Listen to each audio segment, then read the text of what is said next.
Assalamualaikum warahmatullahi wabarakatuh. Salam sejahtera bagi kita semua. Dan apa kabar rekan-rekan dimanapun berada. Kita berjumpa lagi di channelnya Nurdin Syarif, dimana di sesi video kita pada kali ini kita akan membahas teknis pengangkutan bibit kelapa sawit ke lapangan ya, dari areal pembibitan ke lapangan, ke tempat dimana bibit ini ditanam. Sebelum pekerjaan ini dilakukan, terlebih dahulu bibit ini akan diberi beberapa perlakuan. Yang paling utamanya adalah seleksi ya, dimana tidak semua bibit ini bisa ditanam di lapangan seperti itu.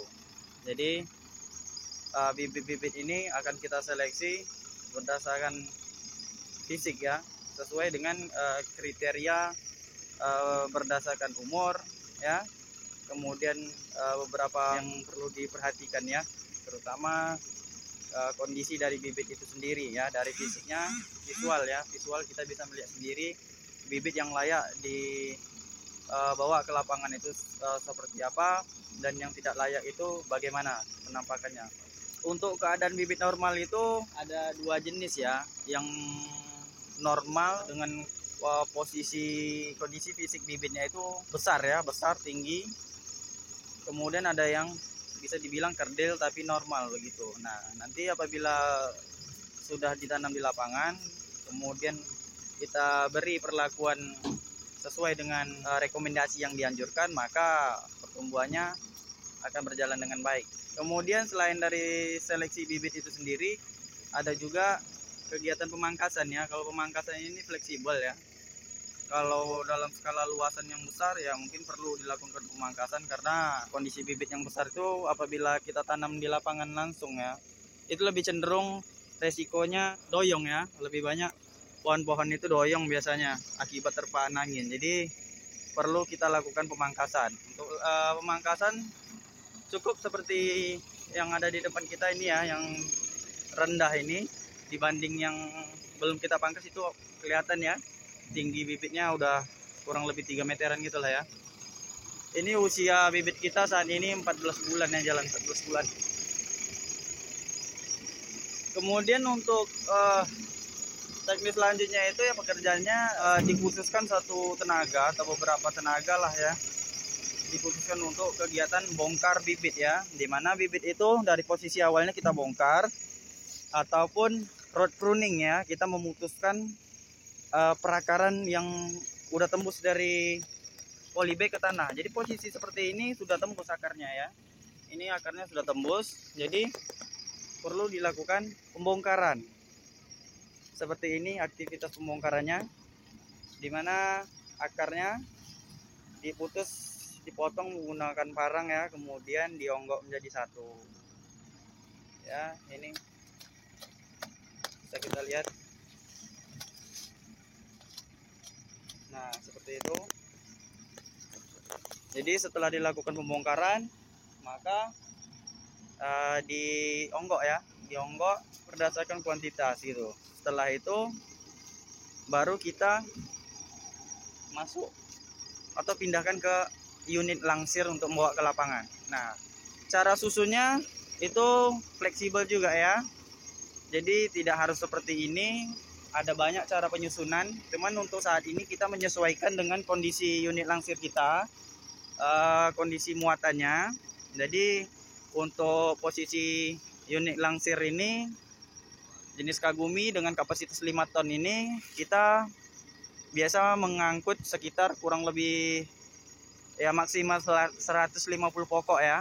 Ringnya itu sekitar 125 pokok, 130 pokok, 137 ataupun 150 pokok maksimalnya biasa kita bawa. Itu pun tergantung dengan kondisi bibit ini sendiri ya, terutama fisik. Semakin besar bibitnya, kondisi fisiknya semakin besar, maka muatannya itu agak menurun ya, sedikit gitu, karena berdempet-dempet itulah ya, saling berdempetan bibitnya.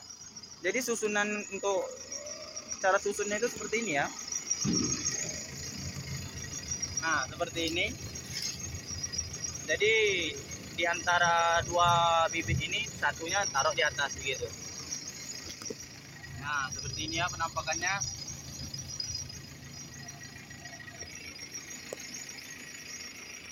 Ini tinggal. Ya, ini adalah contoh bibit yang afkir ya.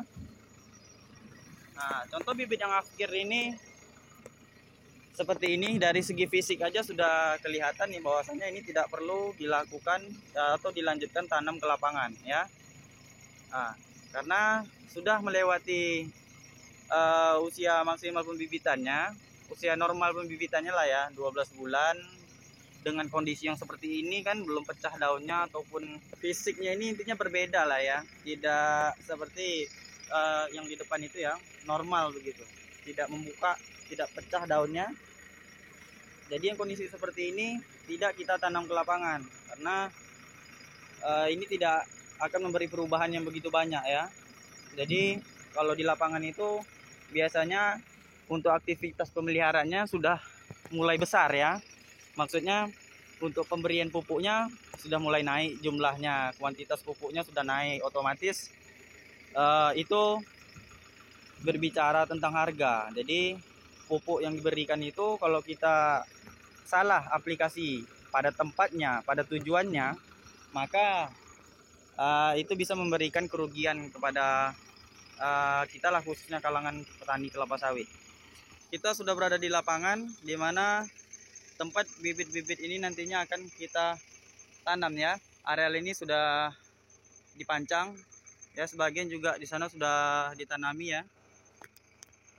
Itu ya, sebagian sudah ditanami. Untuk tahap selanjutnya itu proses pembongkaran bibit ya, di tempat dimana bibit ini nantinya akan ditanam. Nah, jadi di sini untuk teknis pembongkarannya itu kita akan menurunkan bibit di setiap satu jalur tanam ini ya, ataupun satu pasar tanam, ataupun satu gawangan ini, dimana satu gawangan ini yang terdiri dari 2 baris tanaman ya.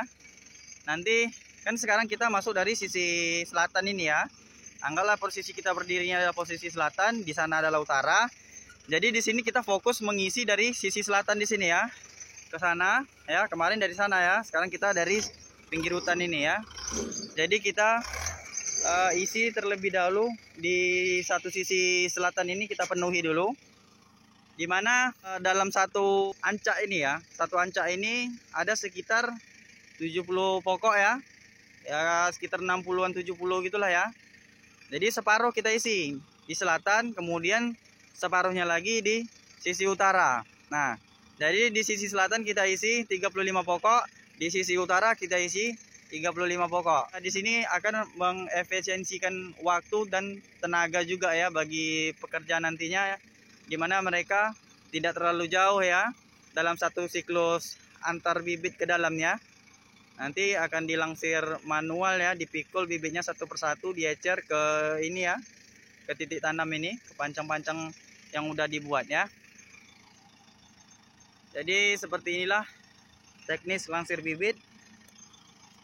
Ketika kita sudah sampai di ancak, langsung kita bongkar.